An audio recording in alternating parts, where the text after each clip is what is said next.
Hi, I'm Isobel Morris. I'm the Pottery and Sculpture Tutor for adult learning.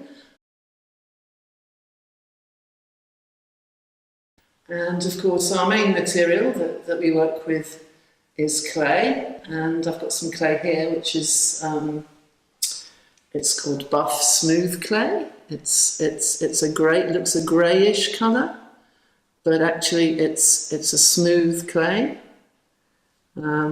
As you can see at the moment, it's very soft and flexible and pliable, because that's what we need it. We need it to be like that when we're making. And we make all sorts of things, and you can see in front of me a whole range of beautiful finished work made by people in St Paul's Pottery Classes, Pottery and Sculpture Classes. So the thing I'm going to do today, which is sort of introductory exercise that we often do at the beginning of a course, is I'm going to be rolling the clay, because people sometimes say, oh, it's a bit like making pastry or something, but it's a very nice thing to do with clay, rolling smoothly. And you can see here I've just got a sort of solid rolling pin. I've got these which are sort of guide sticks, which can help you get the clay to the right thickness, even thickness, and you can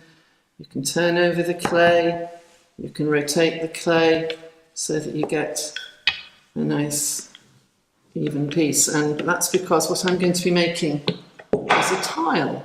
It's a very useful thing, isn't it? A tile. You can see there's a couple at the front, finished tiles, but this is how we make them.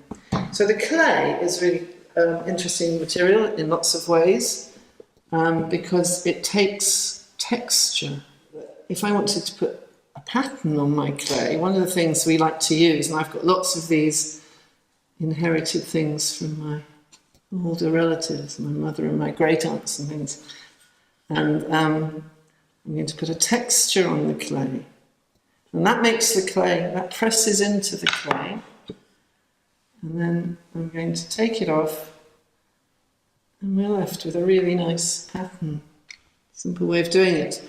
I always say one of the easiest things to use is a stick, actually. I mean, if I want my pattern to be a little bit more fancy, or, I just use a stick and I draw in the clay, which is a lovely thing to do when it's soft. But now if I want my, although it's a round shape, I'm actually going to now make a square tile around it.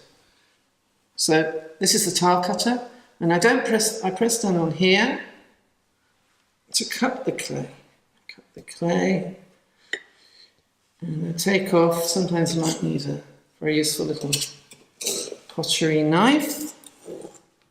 So I'm trimming the extra clay off, and then I've got my tile in the tile cutter, and then I'm going to do the nice bit, which is a bit sticky. Yes, it's come out. And there's my my tile. So then I might think, well, actually I want to do a bit more designing. And this is where people bring in their own ideas. Just have a go. So that's a little bit about what we do in the pottery classes, and I hope you'll think about perhaps coming along to have a go, because it's a very therapeutic, relaxing, creative thing, and it's very social. We have a very friendly groups who help each other and have good fun. So do think about doing some pottery and sculpture with me, Isobel.